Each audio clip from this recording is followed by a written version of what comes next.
Good morning.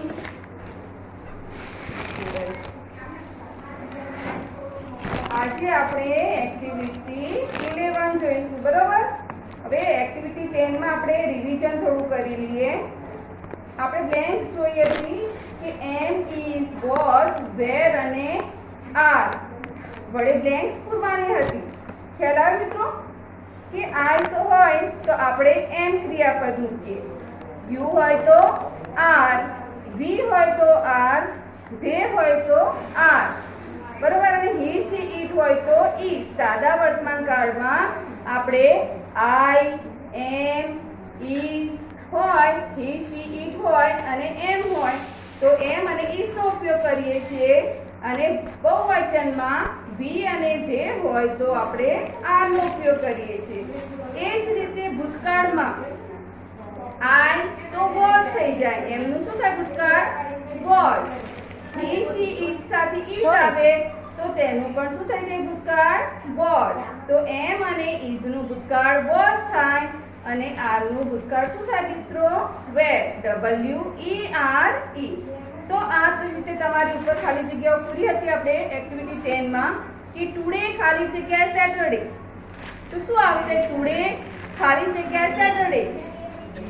શું આવશે મિત્રો? ટુડે છે તો એમ ઇઝ આર માંથી શું આવશે? Today is Saturday. ખ્યાલ આવ્યો?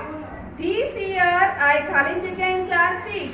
ધીસ યર એટલે આ વર્ષે. આઈ ખાલી જગ્યા ઇન ક્લાસ 6. આઈ છે તો શું લખ્યું તો આપણે? એમ. Very good.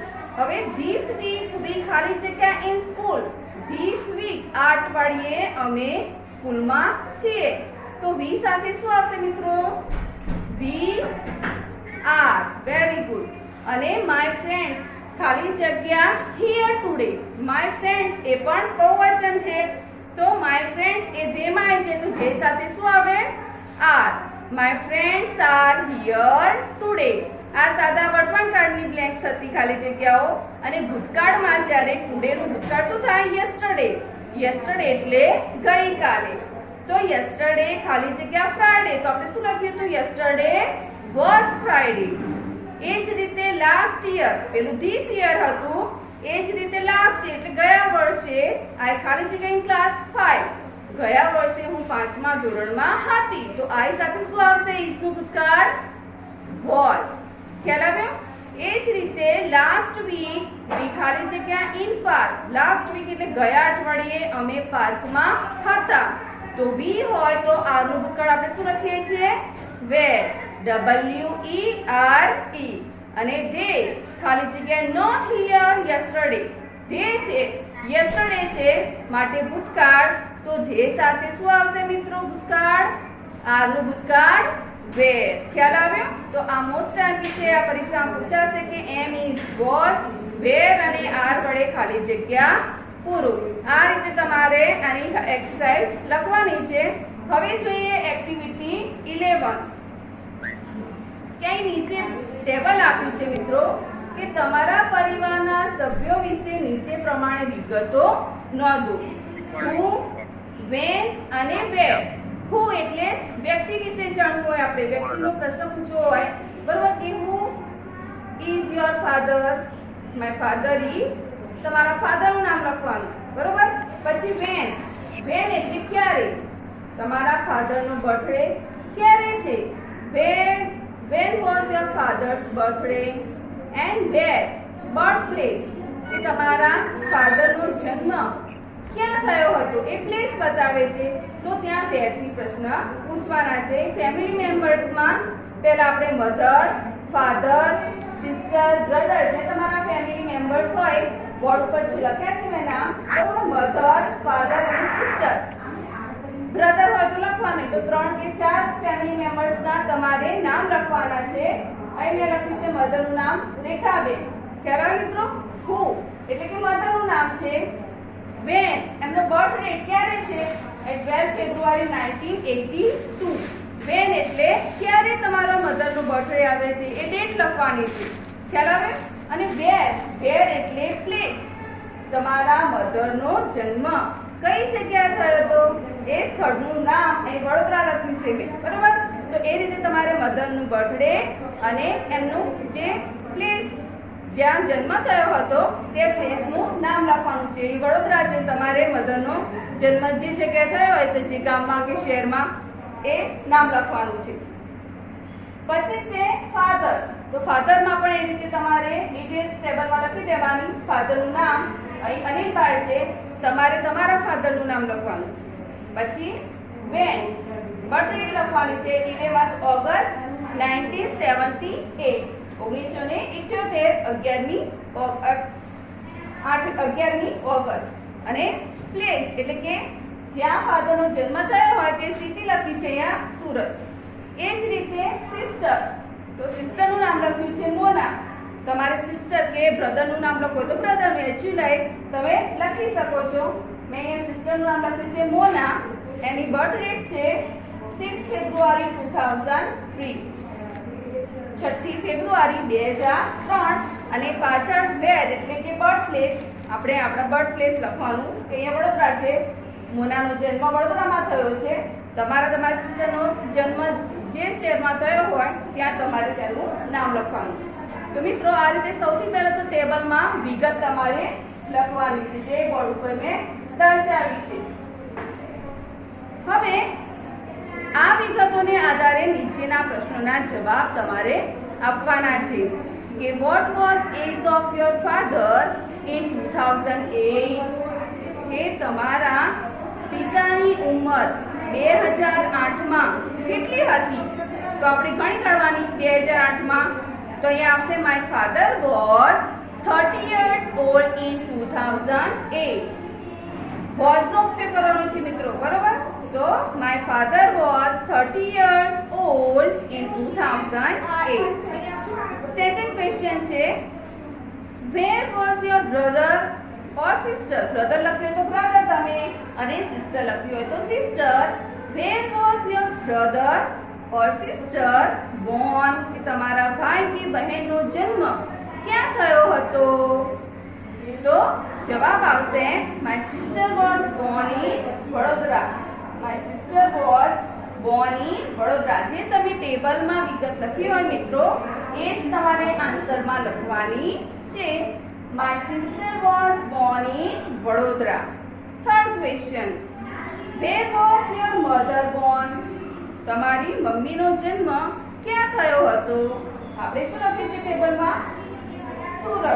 વડોદરા. તો લખીશું આન્સરમાં my mother was born in Vadodara. કે મારી મમ્મીનો જન્મ વડોદરામાં થયો હતો. આ જ રીતે તમે ટેબલના આધારે ક્વેશ્ચન આન્સર બનાવવાના છે. ચોથો ક્વેશ્ચન છે when was your sister Born. When was your sister Born. તમારી સિસ્ટર એટલે કે બહેનનો જન્મ ક્યારે થયો હતો એની ડેટ લખવાની છે. તો અહીં આવશે જવાબ my sister was born in 6 February 2003. My sister was born on 6 February 2003. ખ્યાલ આવે મિત્રો? હવે પાંચમો ક્વેશ્ચન છે what is your mother's birth date. તમારી મમ્મીની જન્મ તારીખ કઈ છે? અહીં રેખાબેન લખ્યું છે મેં મધરમાં. એમની જન્મ તારીખ શું છે? 12મી ફેબ્રુઆરી 1982. તો આપણે આન્સર શું લખીશું? My mother's birth date is 12 February 1982. ખ્યાલ આવે મિત્રો? તો આ રીતે પહેલો અક્ષર કેપિટલ અને વાક્ય પૂરું થાય એટલે ફૂલ સ્ટોપ. આ રીતે તમારે 5 ક્વેશ્ચનના આન્સર લખવાના છે. ખ્યાલ આવ્યો? હવે છે તમારા પરિવારના સભ્યોના વિશે મળતી આપતી બર્થડે બર્થ પ્લેસ કે નામ જે બીજા કોઈ વિદ્યાર્થીના પરિવારમાં છે કે કેમ. જો સરખી વિગતો હોય તો આ રીતે તમારે લખવાની છે કે my father and Saroj father were born at the same place. તમારા અને તમારા ફ્રેન્ડ્સના જે પિતા હોય બરોબર એમની બર્થડે સેમ આવતી હોય કે સેમ જગ્યાએ જન્મ થયો હોય તો તમે લખી શકો કે my father and Saroj father's કે Meena's father were born at the same place. જો તમારે બર્થડે સેમ હોય તો આ રીતે તમે એનો આન્સર લખી શકો છો. હવે એક્ટિવિટી 12 છે એક્ટિવિટી 12 માં છે કે નીચે આપેલા ઉદાહરણ પ્રમાણે વાક્યો આપેલી ખાલી જગ્યામાં લખવાની છે. ઉદાહરણમાં જો મિત્રો એક્ઝામ્પલ છે, hello 108 108 service, how can I help you. ખ્યાલ આવે મિત્રો?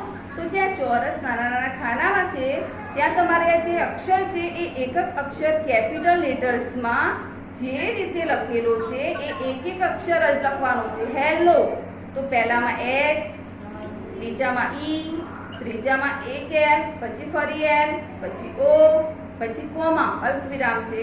તો આ રીતે તમારે આ જે ખાના છે એમાં I an accident here at the national highway number 8, તો એ એન પહેલા બે ખાનામાં એ એન, પછી નીચે ખાના આપ્યા છે એ એક્સિડન્ટ, એક્સિડન્ટનું સ્પેલિંગ તમારે એક એક A double C I D E N T, પછી એચ ઈ આર ઈ અને છેલ્લા ખાનામાં ડોટ. તો આ રીતે તમારે આ જે આપેલા છે વાક્યો એ વાક્યોને ખાનામાં એક એક અક્ષરમાં લખવાના છે. સેમ સેજ પણ ભૂલ કર્યા વિના. ક્વેશ્ચન માર્ક હોય તો ક્વેશ્ચન માર્ક અને ફૂલ સ્ટોપ હોય તો ફૂલ સ્ટોપ, પણ એક ખાનામાં એક જ અક્ષર તમારે લખવાનો છે.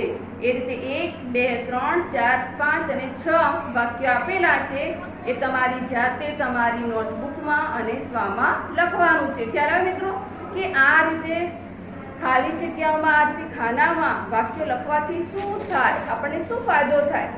તો મિત્રો તમે કોઈ પણ જગ્યાએ ફોર્મ ભરો અથવા તો તમારે કંઈ એમઆર સીટ હોય કે અન્ય કોઈ જગ્યાએ તમારે આ રીતે કેપિટલ લેટર્સમાં તમારે સ્ટુડન્ટમાં આગળ અભ્યાસ માટે જે ફોર્મ ભરવાના હોય છે તેમાં સહેજ પણ ભૂલ ના થાય, ચોકસાઈ જળવાઈ રહે ડિટેલ્સની, એ માટે તમારે આ ઉપયોગી થઈ શકે છે. તો તમારે આ એક્ટિવિટી 12 એ નોટબુકમાં અને બુકમાં ટેક્સ્ટ બુકમાં કરવાની છે. પાછળ બીજા 3 વાક્યો આપેલા છે. હવે 13 નંબરની એક્ટિવિટી છે, આ પ્રોજેક્ટ વર્ક છે કે તમારે ગાંધીજી છે એનું પિક્ચર છે ગાંધીજીનું એ ચોંટાડ્યું છે અને એના વિશે 2-3 વાક્યો લખવાના છે. ગાંધીજી વિશે શું લખેલું છે કે Gandhiji was born at Porbandar, he was a freedom fighter. ગાંધીજીનો જન્મ પોરબંદરમાં થયો હતો અને તે આપણા સ્વાતંત્ર્ય સેનાની હતા. તો આપણા મહાન ભારતમાં થઈ ગયેલી મહાન વિભૂતિઓ વિશે તમારે 5 કે 3 ફોટો ચોંટાડીને એના વિશે 2 થી 3 વાક્યો ઇંગ્લિશમાં લખવાની છે. ખ્યાલ આવે મિત્રો? હવે ગાંધીજી વિશે તમારે સ્વામાં પણ છે.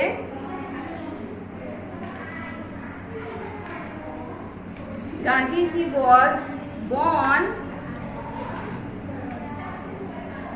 2 October in Porbandar. Page number 7 માં સ્વા પોથીમાં છે, તો એના વિશે આપણે થોડું જોઈ લઈએ. We celebrate 2 October as Gandhi Jayanti. એ આપણે 2 ઓક્ટોબર ગાંધી જયંતિ તરીકે ઉજવીએ છીએ. વી લવિંગલી કોલ ગાંધીજી બાપુ. લવિંગલી એટલે પ્રેમથી, આપણે ગાંધીજીને પ્રેમથી બાપુ કહીએ છીએ. He was born in Porbandar in 1869. ગાંધીજીનો જન્મ 1869 માં પોરબંદરમાં થયો હતો. His father's name was Karamchand and his mother's name was પુતલીબાઈ. તેમના પિતાનું નામ કરમચંદ અને માતાનું નામ પુતલીબાઈ હતું. His wife's name was Kasturba. ખ્યાલ રાખજો મિત્રો, એમની પત્નીનું નામ કસ્તુરબા હતું.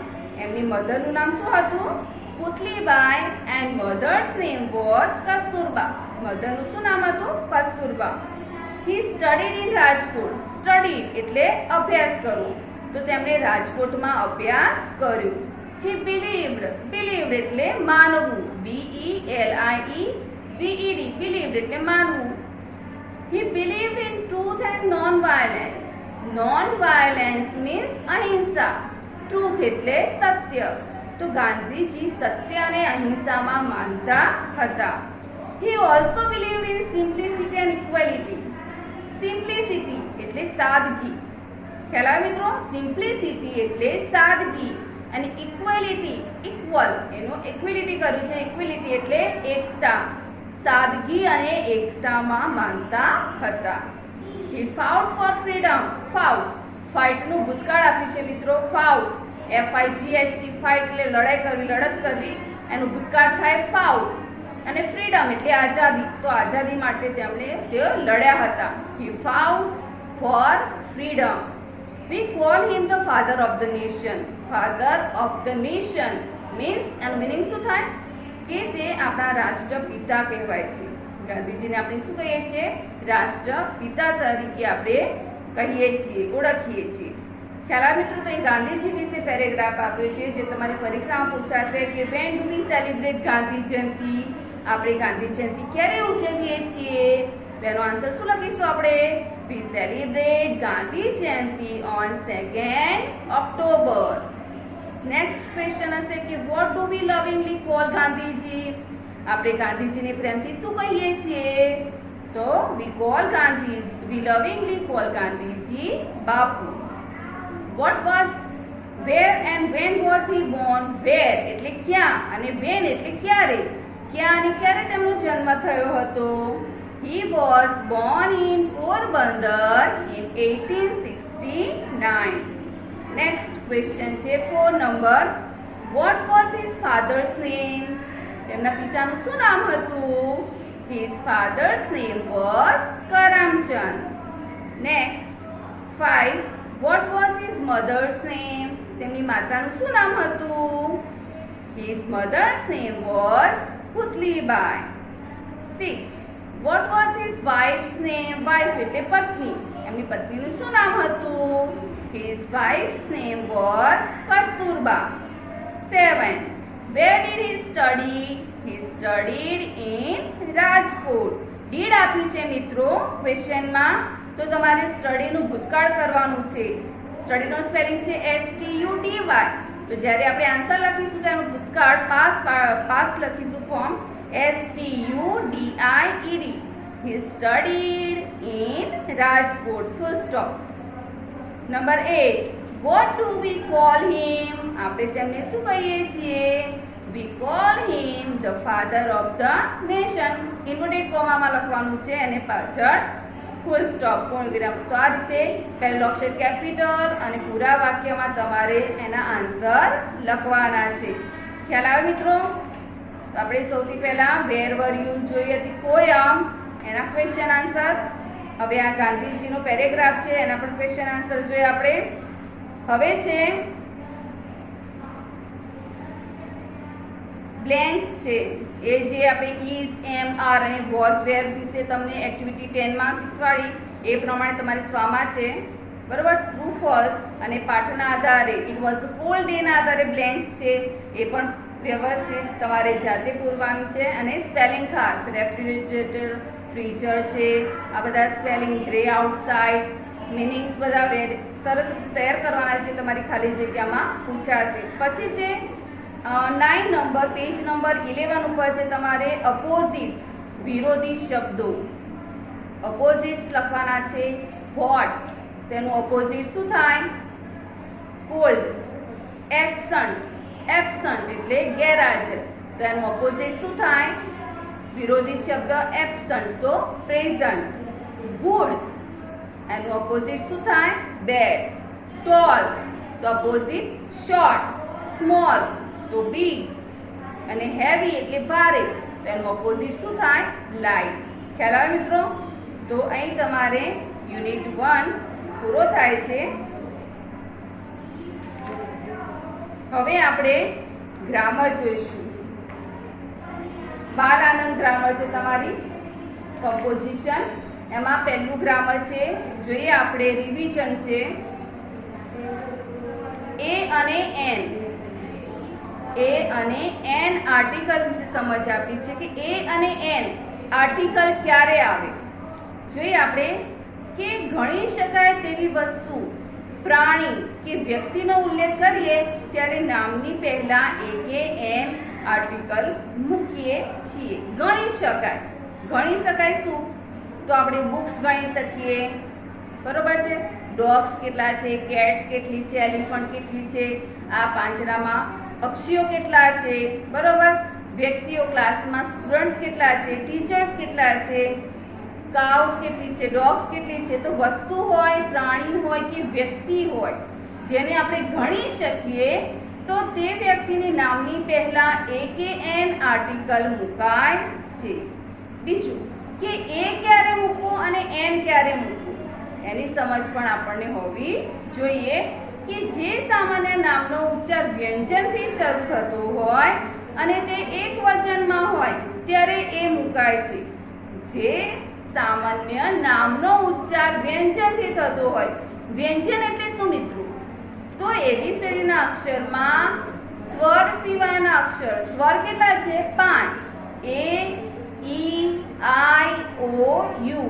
આ 5 સ્વર સિવાયના એબીસીડીના અક્ષરને વ્યંજન કહે છે. તો જે સામાન્ય નામનો ઉચ્ચાર વ્યંજનથી થતો હોય તો અને તે એક વચનમાં હોવો જોઈએ. એક જ હોય વસ્તુ, વધારે બહુવચનમાં નહીં. ખ્યાલ આવે મિત્રો? તો જે સામાન્ય નામનો ઉચ્ચાર વ્યંજનથી શરૂ થતો હોય અને તે એક વચનમાં હોય તો તે શબ્દની પહેલા એ આર્ટિકલ મુકાય છે. બુક, એક બુક છે તો અ બુક, ત્યાં તમે એ આર્ટિકલ મૂકી શકો છો. કાવ, કાવ એટલે ગાય, COW, કાવનું સ્પેલિંગ, બરોબર? તો એક છે કાવ તો આપણે અ કાવ એ આર્ટિકલ એની આગળ મૂકીએ છીએ.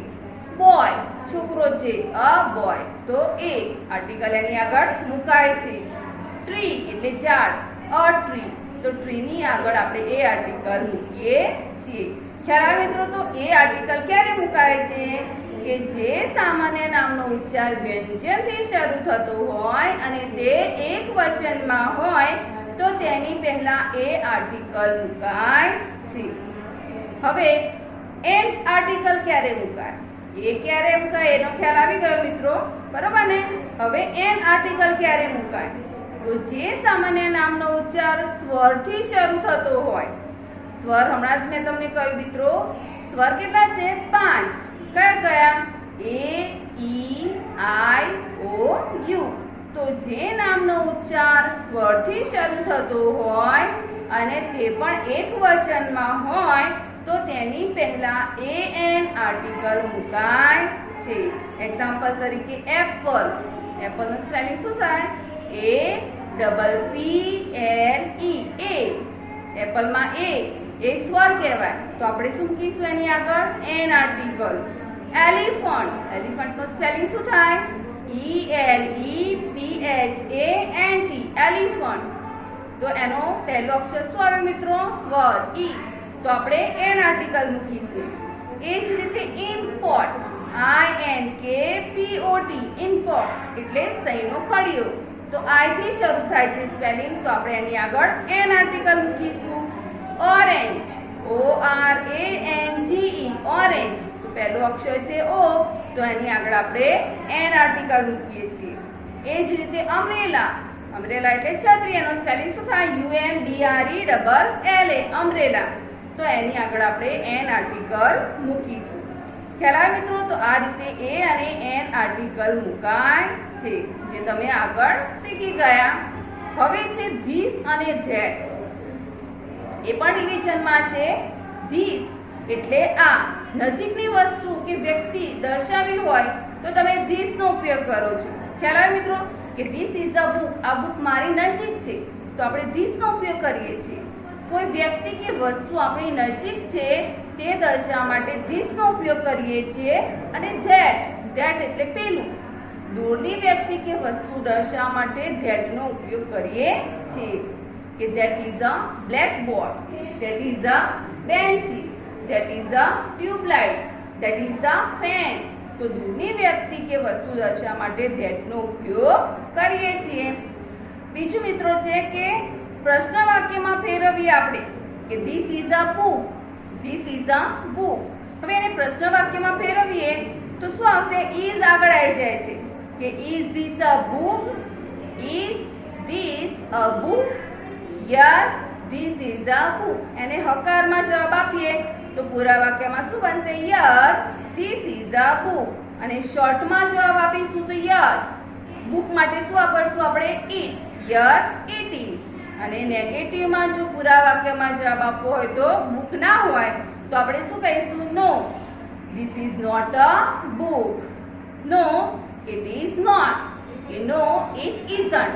નો, ઇટ ઇઝ નોટ. અથવા શોર્ટ ફોર્મ તમારે કહેવું હોય તો નો, ઇટ ઇઝન્ટ. ઓકે, તો આ રીતે તમારે ઇઝથી પ્રશ્ન વાક્ય બનાવીએ ત્યારે યસ અને નો માં જવાબ આપવાના હોય છે.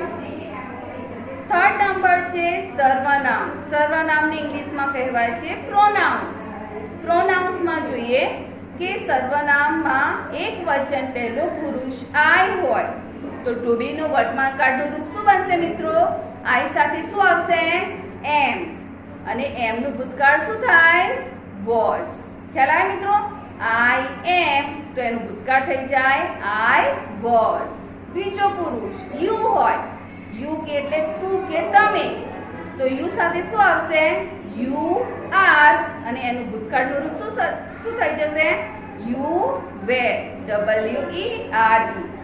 એ જ રીતે ત્રીજો પુરુષ એક વચન હી શી ઇટ હોય તો ઇઝ આવે વર્તમાન કાળ. He is, she is, it is.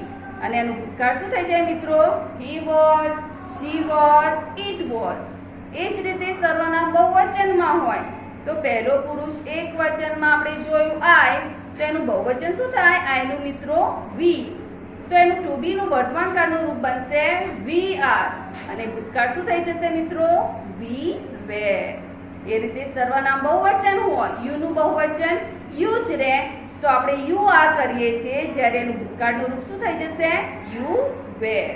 અને ત્રીજો પુરુષ બહુવચનમાં ધે હોય તો ધે આર એ વર્તમાન કાળનું રૂપ છે. હવે ભૂતકાળનું રૂપ શું થઈ જશે? They were. ખ્યાલ આવે મિત્રો? તો આ સર્વનામ છે, આ પણ તમારે ખાસ યાદ રાખવાના છે. આના આધારે તમારી પરીક્ષામાં ખાલી જગ્યાઓ પૂછાશે. હવે છે એને પ્રશ્ન વાક્યમાં ફેરવીએ કે ઉપરના જે ટુ બી ના રૂપો છે જો એને પ્રશ્ન વાક્યમાં ફેરવીએ કે she is a doctor, she is a doctor, તો એને પ્રશ્ન વાક્યમાં ફેરવીએ તો ઇઝ થી જવાબ આપ્યો. ઇઝ થી પ્રશ્નની શરૂઆત થાય કે is she doctor? Yes, she is a doctor પૂરા વાક્યમાં. અને શોર્ટમાં લખવું હોય તો યસ, શી ઇઝ. તો શી છે તો આપણે સી નો ઉપયોગ કરવાનો. સી ની જગ્યાએ નામ હોય કે Rashmi is a doctor, Rashmi is a doctor. તો રશ્મિ ઇઝ અ ડોક્ટર જો એને પ્રશ્ન વાક્યમાં ફેરવવું હોય તો is Rashmi a doctor? Yes, Rashmi girl છે તો આપણે સી લખીશું. Yes, she is. જો રશ્મિ ડોક્ટર ન હોય એનું નેગેટિવ લખવાનું હોય તો નો, શી ઇઝ નોટ. કે નો, શી ઇઝન્ટ. ખ્યાલ આવે મિત્રો? એ જ રીતે બહુવચનમાં હોય ભૂતકાળ કે દે વર જોકર્સ, દે વર જોકર્સ. પરીક્ષામાં પૂછાય કે આ વાક્યને પ્રશ્ન વાક્યમાં ફેરવું. દે વર જોકર્સ તો આપણે પ્રશ્ન વાક્યમાં ફેરવશું તો જે વેર છે આગળ આવી જશે. જેમ ઇઝ આગળ આવતું હતું વર્તમાન કાળમાં તો ભૂતકાળમાં વેર છે વાક્યમાં તો વેર આગળ આવી જશે કે વેર દે જોકર્સ? યસ, દે વર જોકર્સ. શોર્ટમાં જવાબ આપવો હોય તો યસ, ધે વર. અને નેગેટિવ બનશે નો, ધે વર નોટ. અથવા તો નો, ધે વેરન્ટ. વેરન્ટ વરનું શોર્ટ ફોર્મ વેરન્ટ થાય. સ્પેલિંગ વરનું વર લખવાનું WERE અને એન કરીને અપોસ્ટ્રોફી એસ કરીને T. No, they were not અથવા તો નો, ધે વરન્ટ. ખ્યાલ આવે મિત્રો? તો આ યસ અને નો માં તમે પ્રશ્નો બનાવી શકો છો. પછી આવે છે હેવ અને હેઝ. હેવ એટલે કે માલિકી દર્શાવે છે કે ની પાસે હોવું. હેવ ના ક્રિયાપદનો અર્થ શું થાય? કે ની પાસે હોવું, માલિકી દર્શાવે છે. હેવ એટલે માલિકી દર્શાવે છે. હવે મિત્રો હેવ ક્યારે આવે અને હેઝ ક્યારે આવે? ખ્યાલ આવે છે મિત્રો? કે એક વચન હોય આઈ તો એનું હેવ નું વર્તમાન કાળનું રૂપ શું બનશે? Have. I have a pen. મારી પાસે પેન છે તો આપણે શું કહીશું? I have a pen. હવે હેવ નું ભૂતકાળ શું થઈ જાય મિત્રો? હેડ, HAD.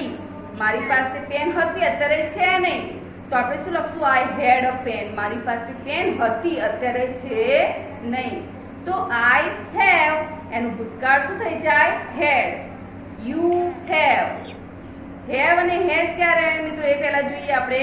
કે આઈ સાથે હેવ આવે, આઈનું બહુવચન વી થાય તો વી સાથે પણ હેવ આવે, યુ સાથે પણ હેવ, યુનું બહુવચન યુ, એની સાથે પણ હેવ. હી શી ઇટમાં હેઝ, ખ્યાલ રાખજો મિત્રો, હી શી ઇટ, હી એટલે નર જાતિ, શી એટલે નારી જાતિ અને ઇટ એટલે નાનેતર જાતિ કે જે નિજી વસ્તુ હોય, પ્રાણી હોય કે પક્ષી હોય એ ઇટમાં આવે છે. તો હી શી ઇટ હોય તો તેની સાથે આપણે હેઝ વાપરીએ છીએ. બાકી આઈ, યુ, વી અને ધે સાથે હેવ વાપરીએ છીએ. ખ્યાલ આવે મિત્રો કે આઈ, યુ, વી અને ધે સાથે હેવ વાપરવાનું છે. હી શી ઇટ છોકરાનું નામ હોય, પુરુષનું નામ હોય, નર જાતિ કહેવાય, નારી જાતિમાં શી, ગર્લનું નામ હોય, સ્ત્રીનું નામ હોય તો તે શીમાં આવે. અને ઇટમાં નિજી વસ્તુ ટેબલ છે, ચેર છે, પ્રાણીઓ ડોગ, કેટ છે, એલિફન્ટ છે અને બર્ડ્સ પક્ષીઓ કે જે પેરટ છે, પિજન્સ છે, પીકોક છે ઇટમાં આવે. તો હી શી ઇટ હોય તો તમારે હેઝ મૂકવાનું છે અને આઈ, યુ, વી અને ધે સાથે હેવ. ખ્યાલ આવે મિત્રો? હવે આઈ જોડે અને યુ જોડે, વી અને ધે જોડે હેવ અને હી શી ઇટમાં હેઝ. અને ભૂતકાળ ક્યારે થાય તો હેવ હેઝ નો ખ્યાલ આવી ગયો આપણને. હવે ભૂતકાળનું તો ભૂતકાળ બધાનું સેમ થશે, ભૂતકાળ બધાનું સેમ હેડ જ થશે. આઈ હેવ નું ભૂતકાળ હેડ થઈ જાય, યુ હેવ હોય તો યુ હેડ, હી હેઝ હોય તો હી હેડ, શી હેઝ હોય તો શી હેડ, ઇટ હેઝ હોય તો ઇટ હેડ, વી હેવ હોય તો વી હેડ, યુ હેવ હોય તો you had and they have હોય તો હેડ. તો મિત્રો હેવ અને હેઝ નું ભૂતકાળ હેડ, HAD દરેકમાં હેડ આવશે. ખ્યાલ આવ્યો? હવે છે પ્રશ્ન વાક્ય. હેવ અને હેઝ થી પ્રશ્ન વાક્ય બનાવવું હોય તો હી હેઝ અ કાર વાક્ય આપેલું હોય ને તમને પરીક્ષામાં પૂછે કે આપેલા વાક્યને પ્રશ્ન વાક્યમાં ફેરવું. He has a car, he has a car.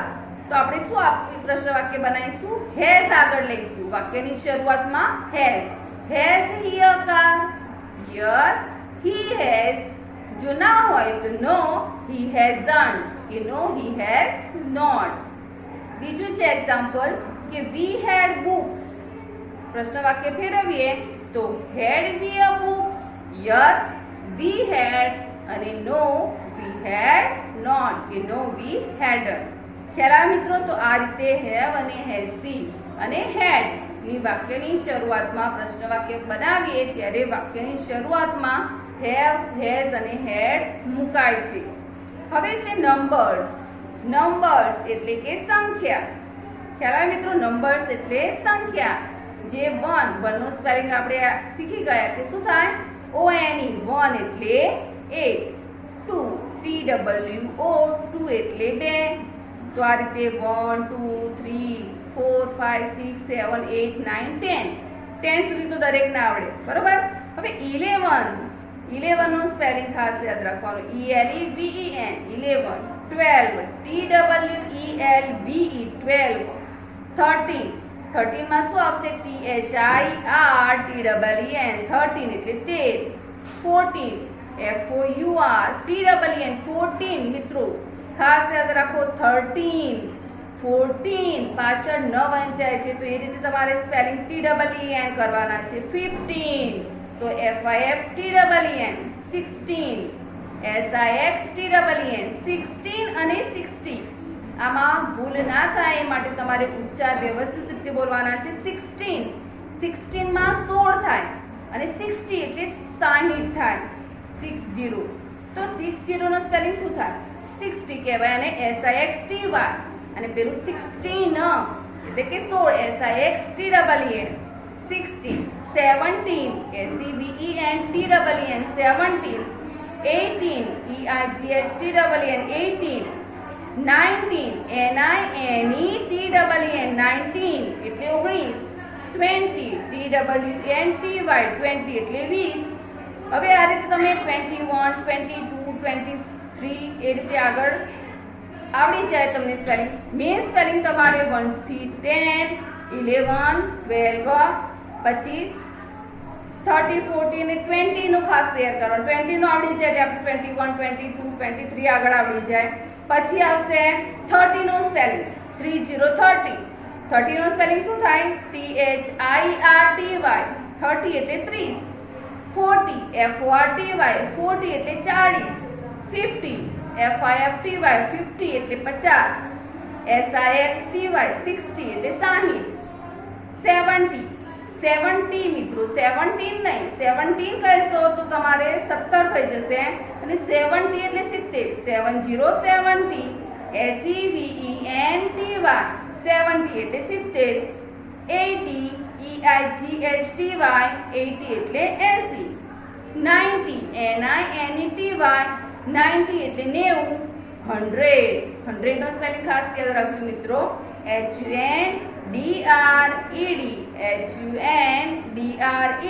100 એટલે 100 અને શૂન્ય ને શું કહીશું આપણે 0 ZERO તો આ રીતે તમે 20 નો 30 નો 40 નો 50 નો 60 70 80 90 ને 100 અને ઇંગ્લિશમાં 20 30 40 50 60 70 80 90 and 100 and 0 આ સ્પેલિંગ ખાસ શેર કરશો તો 1 થી 100 ના નંબર્સ તમને આવડી જશે તો આ તમારે લખવાના છે અને તૈયાર કરવાના છે સ્પેલિંગ અને એના આધારે જે આપણે રિવિઝન ચલાવ્યું જે તમારી ગ્રામરની કમ્પોઝિશન પેજ નંબર 5 પર એક્સરસાઇઝ છે AN વડે આર્ટિકલ વડે ખાલી જગ્યા જે તમે શીખ્યા એના આધારે તમારે આ AN વડે ખાલી જગ્યા પૂરવાની છે બીજામાં આપણે જોયું ઇઝ થી પ્રશ્ન વાક્ય બનાવીએ છીએ અને યસ અને નો માં કેવી રીતે જવાબ આપીએ છીએ પૂરા વાક્યમાં અને શોર્ટમાં કે ઇઝ ધીસ અ બસ શું એ બસ છે જો ના હોય તો no it isn't it is a boat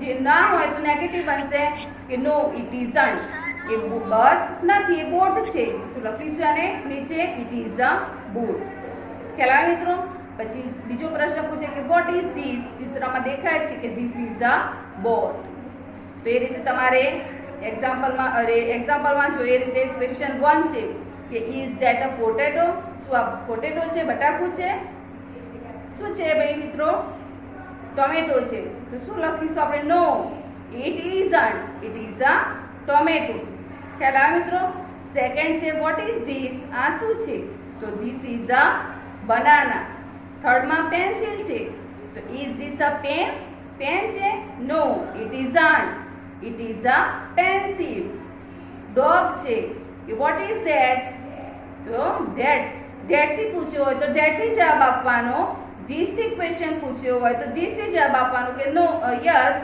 sorry that is a dog પાંચમું છે કપનું ચિત્ર છે અને પૂછ્યું છે કે is this a glass no it isn't it is a cup સિક્સમાં છે ઇઝ ધેટ અ કેપ છે નો અમ્બ્રેલાનું ચિત્ર છે તો આપણે શું લખીશું no it isn't it is an umbrella હવે તમે મિત્રો આ બનાવો વાક્યના જવાબ આન્સર લખો તો એ અને એન આર્ટિકલ ક્યારે આવશે એ પણ યાદ રાખીને ધ્યાન રાખીને લખવાનું છે એક્ઝામ્પલમાં એ હોય તો તમારે એ લખવાનું નથી ચિત્રમાં જોવાનું કે અમ્બ્રેલા છે તો આપણે એન નો ઉપયોગ કરીશું કે is that a cap no it isn't it is an umbrella understand હવે number 7 is this a chair શું આ ચેર છે તો yes it is a chair yes it is yes નથી આપવાનો ડાયરેક્ટ જવાબ આપવાનો છે is this a chair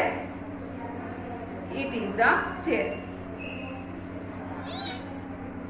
yes it is a chair હવે 8 માં એલિફન્ટ છે is that a cow no it isn't no it isn't that is an elephant છે માટે આપણે એન આર્ટિકલ મૂકીશું is this a train yes it is that a banana no it isn't it is that is an apple તો apple છે માટે પણ આપણે an article મૂકવાનો છે હવે ખાલી જગ્યામાં છે એમ ઇઝ આર વડે ખાલી જગ્યા પૂરવાની છે ફરી ક્વેશ્ચન 4 માં યસ નું કે યુ આર અ પોસ્ટમેન તો જે ક્રિયાપદ હોય આગળ આવે છે કે are you a postman yes માં આપવાનો જવાબ તો યસ યુ નો આઈ થાય મિત્રો. જો યુ થી પ્રશ્ન પૂછ્યો હોય તો જવાબ આપણે આઈ થી આપીશું કે આર યુ અ પોસ્ટમેન?